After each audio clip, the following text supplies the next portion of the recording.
প্ৰতিগৰাকী মহিলাকে অৰুণোদয় প্ৰদান কৰক, সকলো মহিলাকে অৰুণোদয় প্ৰদান কৰক, অৰুণোদয় ধনৰাশি ৩,০০০লৈ বৃদ্ধি কৰক, BPL কাৰ্ড থকা সকলোকে অৰুণোদয় প্ৰদান কৰক, অৰুণোদয় নামত বিজেপিৰ দালালিগিৰি নচলিব, মুখ্যমন্ত্ৰী হাই হাই, সকলো মহিলাকে অৰুণোদয় প্ৰদান কৰক, অৰুণোদয় নামত বিজেপিৰ দালালিগিৰি নচলিব।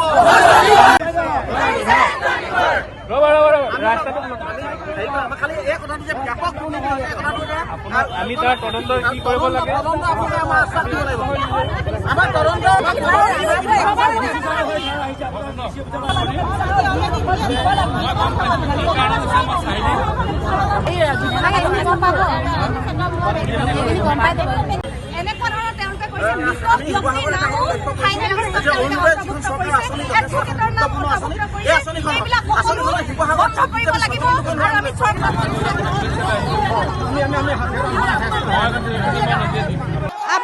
আমি এটাই আহ্বান জানাইছো,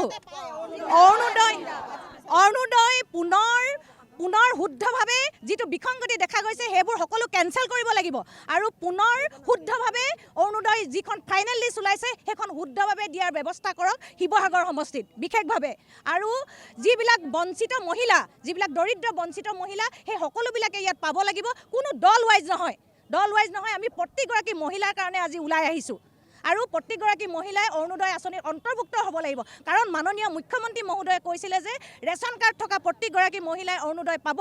কিন্তু আমি দেখা পোৱাত এতিয়া অকল যিবিলাকৰ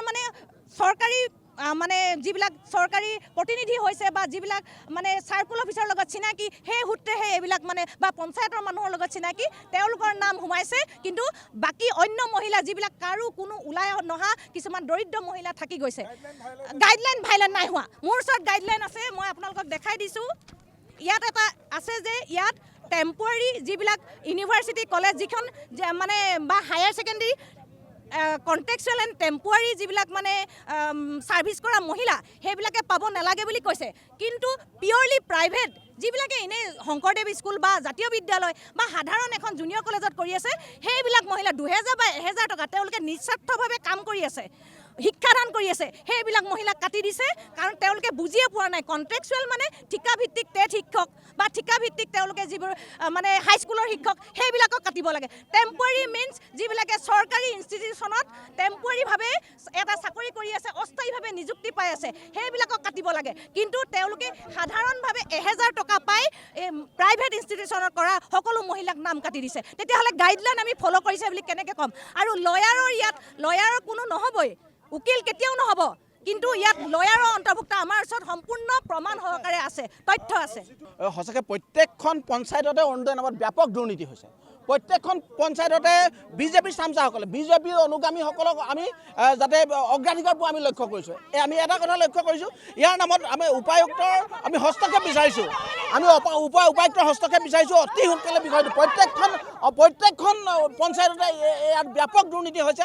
আমি অৰুণোদয়ৰ পৰিমাণ ধনৰাশি ১২০০ টকা একেবাৰে কম হৈছে, তাৰ পৰিসংখ্যা ৩,০০০লৈ বৃদ্ধি কৰিবৰ কাৰণে অনুৰোধ জনাইছোঁ। আৰু মুখ্যমন্ত্ৰীয়ে প্ৰতিশ্ৰুতি দিছিলে যে আমাৰ প্ৰত্যেকগৰাকী ৰেচন কাৰ্ড হোল্ডাৰকে আমি অৰুণোদয় দিম বুলি প্ৰতিশ্ৰুতি দিছিলে, কিন্তু তেখেতৰ কথা বালিত মুঠা, তেখেতে এই প্ৰতিশ্ৰুতি আমাক নাৰাখিলে। আৰু প্ৰত্যেকগৰাকী মহিলাই যাতে অৰুণোদয় পায় তাক আমি দৃষ্টি ৰাখিবৰ কাৰণে উপায়ুক্তক অনুৰোধ জনাইছোঁ। আৰু যিটো স্বজন দোকান হৈছে, যিটো তেখেতসকলৰ অৰুণোদয় নামক ৰাজনীতি কৰিছে আৰু এই ঠগা ৰাজনীতি কৰিছে, মানুহক ব্লেকমেইলিঙৰ ৰাজনীতি বন্ধ কৰিবৰ কাৰণে হিমন্ত বিশ্ব শৰ্মাক অনুৰোধ জনাইছোঁ।